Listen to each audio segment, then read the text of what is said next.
পোনপ্ৰথমে নৱবৰ্ষৰ নতুন বছৰৰ 2026ৰ সকলো অসমবাসীলৈকে আৰু লগতে বিটিআৰবাসীলৈকে শুভেচ্ছা জ্ঞাপন কৰিলোঁ আৰু আশা কৰিছোঁ মানে আহি থকা দিনত নতুন পৰিকল্পনা সিদ্ধান্ত কিছুমান চিন্তা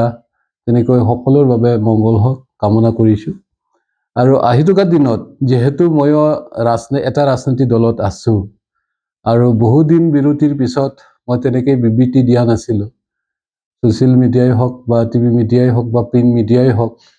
একো কথা মই কোৱা নাছিলোঁ যদিও মই এটা দলৰ কিছুমান কাম কাজ মই কৰি আছিলোঁ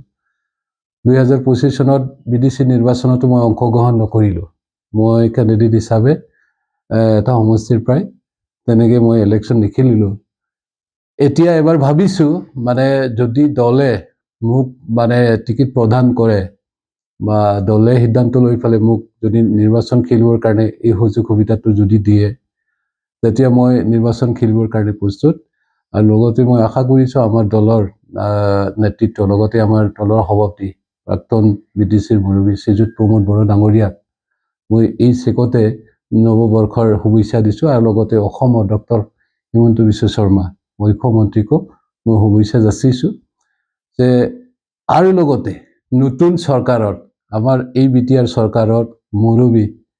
তথা বিপিএফৰ প্ৰধান শ্ৰীযুত হাগ্ৰামা মহিলাৰী তেখেত ডাঙৰীয়ালৈও মই শুভেচ্ছা জ্ঞাপন কৰিলোঁ যাতে তেওঁলোকে যেহেতু নতুন দায়িত্ব লৈছে নতুন চৰকাৰ তেওঁলোকৰ চৰকাৰটো সফল মই কামনা কৰিছোঁ লগতে অসমবাসী আৰু বিটিআৰবাসীলৈকে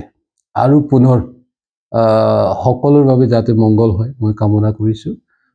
আহি থকা দিনত সকলোৰ বাবে জাতি জনগোষ্ঠীৰ কাৰণে বিভিন্ন ধৰ্মাৱলম্বীৰ মানুহৰ বাবে বা বিভিন্ন সমাজৰ কাৰণে যিখিনি কাম কৰিবৰ কাৰণে আমি চেষ্টা কৰোঁ অপজিশ্যন হৈও আমি কিছুমান কাম কৰিব পাৰোঁ যদি ইচ্ছা থাকে কাম কৰিম বুলিও মানে যদি ভাবে কৰিব পাৰে সেই আশাৰে মই কিছুমান কাম কৰিবৰ কাৰণে এতিয়া প্ৰস্তুতি চলাইছোঁ এবাৰ 2026 চনৰ পৰাই সম্পূৰ্ণভাৱে পৰিকল্পনা লৈ পেলাই মই আগবাঢ়ি যাম থেংক ইউ আমিতো দলৰ কাৰ্যকৰ্তা দলৰ সদস্য চেণ্ট্ৰেল কমিটিৰ মই CWC সদস্য আৰু নতুনকৈয়ে মই মানে UPPL দলত যোগদান কৰিছোঁ মই আগতে BPF দলতে আছিলোঁ কিন্তু এতিয়া দলে সিদ্ধান্ত ল'ব যেতিয়া নিৰ্বাচন প্ৰক্ৰিয়া হ'ব নিৰ্বাচনৰ কাম কাজ চলিব তেতিয়া টিকিট প্ৰদান কৰাৰ ব্যৱস্থাও হ'ব টিকিট লোৱাৰ মানে ব্যৱস্থাও হ'ব যোনে ইচ্ছুক টিকিট প্ৰত্যাশী তেওঁলোকে টিকিট বিচাৰিব আৰু নিৰ্বাচন খেলিবৰ কাৰণে তেওঁলোকেও সিদ্ধান্ত ল'ব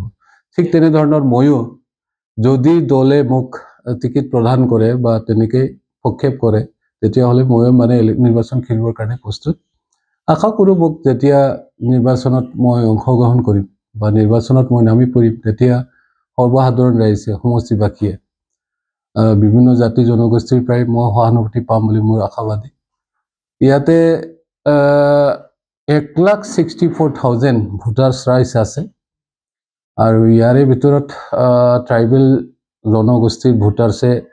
যথেষ্ট মানে বেছি আৰু ছেকেণ্ড মেজৰিটি হিচাপে আদিবাসী ভোট আছে আৰু অন্যান্য জনগোষ্ঠীৰ ভোট আছে তেনেকৈ সকলো জাতি জনগোষ্ঠীৰ যিখিনি ভোটাৰ্ছ ৰাইজ আছে মোৰ আশাবাদী আহি থকা দিনত নিশ্চয়কৈ আমাৰ দলগতভাৱে দলৰ সিদ্ধান্তক তেওঁলোকে গ্ৰহণ কৰিব দলক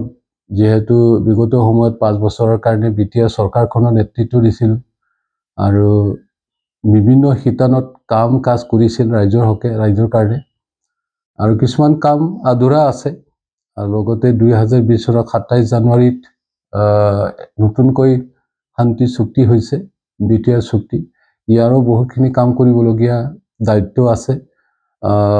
একৰ্ডৰ দফাবিলাকক ৰূপায়ণ কৰিব লাগে সেই অনুপাতে UPPL দলৰ প্ৰায় এবাৰ এই বিটিচি অঞ্চলৰ যিখিনি LAC আছে বা BTC অঞ্চলৰ বিধানসভা সমষ্টিবিলাক আছে 15টা বিধানসভা সমষ্টিৰ প্ৰায় আমাৰ UPPL দলে এতিয়া বৰ্তমানৰ নিজাববীয়াকৈ একলা চলুৰ নীতিৰে নিৰ্বাচন অংশগ্ৰহণ কৰিবৰ কাৰণে আমি কিছুমান নিৰ্বাচনৰ কাৰ্যপন্থাবিলাকক আগবঢ়াই আছোঁ বা কাৰ্যকৰী বিভিন্ন কাম কাজবিলাকক আমি কাম কৰি আছোঁ। আশা কৰিছোঁ যে আহি থকা দিনত নিশ্চয়কৈ যদি সেনেকৈ পৰিৱেশ হৈ যায়, এতিয়া NDAৰ লগতো আমিও আছোঁ আৰু BJP বা BPAও নতুনকৈ এতিয়া NDAৰ লগত তেওঁলোকৰ লগত মানে সমভাগী হৈছে। এতিয়া সময়ে ক'ব, যেতিয়া আলোচনা বিলোচনা হ'ব নিৰ্বাচনৰ সম্পৰ্কে, বিতংভাৱে যদি আমি এলায়েন্স প্ৰক্ৰিয়া হিচাপে যদি নিৰ্বাচনত অংশগ্ৰহণ কৰিব লাগিব, তেতিয়াহ'লে আমি নিৰ্বাচনতে এনেধৰণৰহে অংশগ্ৰহণ কৰিব লাগিব। আৰু যদি NDAৰ লগত বা তেনেকৈ এলায়েন্স পাৰ্টনাৰ হিচাপে আমি যদি নিৰ্বাচনত অংশগ্ৰহণ কৰিব নাপাওঁ বা নোৱাৰোঁ, তেতিয়াহ'লে নিজাববীয়াকৈ একলা চলো নীতিৰে আমি নিৰ্বাচন অংশগ্ৰহণ কৰিম। তথাপিও আশা কৰিছোঁ যে এই BTR অঞ্চলৰ সৰ্বাংগীন উন্নতিৰ কাৰণে, উন্নতিৰ স্বাৰ্থত বা বিভিন্ন জাতি জনগোষ্ঠীৰ সমস্যাৰ স্বাৰ্থত UPPL দলে এবাৰ নিশ্চয়কৈ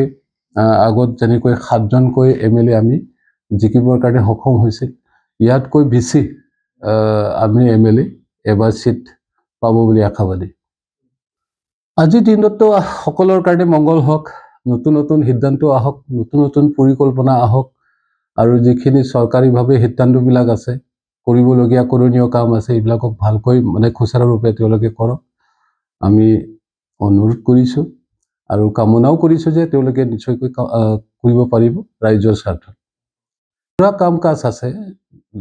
বিগত সময়বিলাকত BTR অঞ্চলতো বহুখিনি কাম কাজ থাকি গৈছিল, আৰু এতিয়া বৰ্তমানৰ যিটো চলাই আছে আমাৰ অসম চৰকাৰ, BJP চৰকাৰ মানে এলায়েন্স চৰকাৰ, সেই চৰকাৰখনৰো বহুখিনি কৰিবলগীয়া কাম আছে। এইবিলাকক মানে ভালকৈ কাম কৰি ৰাইজক মানে সহায় কৰিব পৰা এটা ভাল পৰিৱেশ আহক কামনা কৰিছোঁ।